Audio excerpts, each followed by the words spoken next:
സംസ്ഥാന school കായികമേളയിൽ senior പെൺകുട്ടികളുടെ hammer ത്രോയിൽ സ്വർണം നേടിയ പാലക്കാടിൻ്റെ പല്ലവിയാണ് നമുക്കൊപ്പം ഉള്ളത്. പല്ലവിയുടെ പരിശീലകൻ നമുക്കൊപ്പം ഉണ്ട്. ഇപ്പോൾ പല്ലവി എന്തു തോന്നുന്നു?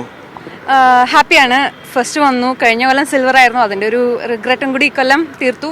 ഫൈനൽ ഇയർ ആണ് സ്കൂൾസിലെ, നാഷണൽ മെഡൽ വരുന്ന ഡെഫിനറ്റ്ലി തോന്നുന്നു. പല്ലവി എത്ര ദൂരമാണ് എറിഞ്ഞത്? 50.22. അപ്പം റെക്കോർഡ് നേടാനാവത്തിൽ സങ്കടമുണ്ടോ? വളരെ സങ്കടമുണ്ട്. ഞങ്ങളെല്ലാവരും റെക്കോർഡ് പ്രതീക്ഷിച്ച് തന്നെയാണ് വന്നത്. പിന്നെ മഴ പെയ്തു.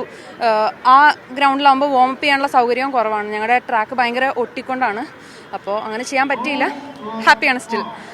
ഏത് സ്കൂളാണ് പഠിക്കുന്നത്? Vadavannur Velayudhan memorial higher secondary school. പല്ലവിയുടെ പരിശീലകൻ കൂടി ചേരുന്നുണ്ട്. അപ്പോൾ എങ്ങനെയാണ് പല്ലവിയുടെ, അല്ലെങ്കിൽ എത്ര കുട്ടികളാണ് അവിടെ നിന്ന് വന്നത്? നമ്മൾ ഒരു ഫുൾ നല്ലൊരു പാക്ക് ഓഫ് ടീം ഉണ്ടായിരുന്നു. അപ്പോൾ കുട്ടികളെല്ലാവരും വടവന്നൂർ സ്കൂളത്തെ എല്ലാ കുട്ടികളും നന്നായിട്ട് ചെയ്തുകൊണ്ടിരിക്കുന്നുണ്ട്. അപ്പോൾ ഇന്നത്തെ ഡേയിൽ നമുക്ക് ഹാമർ ത്രോ ഫൈനലിൽ പല്ലവി സന്തോഷ് വളരെ നല്ലൊരു ആളുടെ മീറ്റിൽ പേഴ്സണൽ ബെസ്റ്റ് ത്രോ ആണ്. നമ്മൾ ആക്ച്വലി മീറ്റ് റെക്കോർഡ് വിചാരിച്ചിട്ടാണ് വന്നത്. അപ്പോൾ ചെറിയൊരു ഗ്യാപ്പിൽ ഒരു 15 മിനിറ്റ് കണ്ടിന്യൂസ് മഴ പെയ്തിട്ടുണ്ടായിരുന്നു. അപ്പോൾ ഒരു കുറച്ചൊന്ന് ഡെഡായി വീണ്ടും നമ്മൾ വാമ്പ് സ്റ്റാർട്ട് ചെയ്യായിരുന്നു.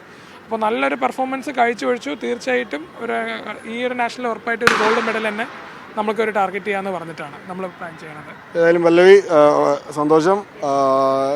ദേശീയ മീറ്റിലേക്ക് പോകുമ്പോൾ റെക്കോർഡോടുകൂടി തന്നെ സ്വർണം നേടി മടങ്ങി വരാമെന്നാണ് പല്ലവിയുടെ പ്രതീക്ഷ. സനോജ് കുമാർ ബേപ്പൂരിനൊപ്പം നിതിൻ സേവ്യർ, മീഡിയ 1.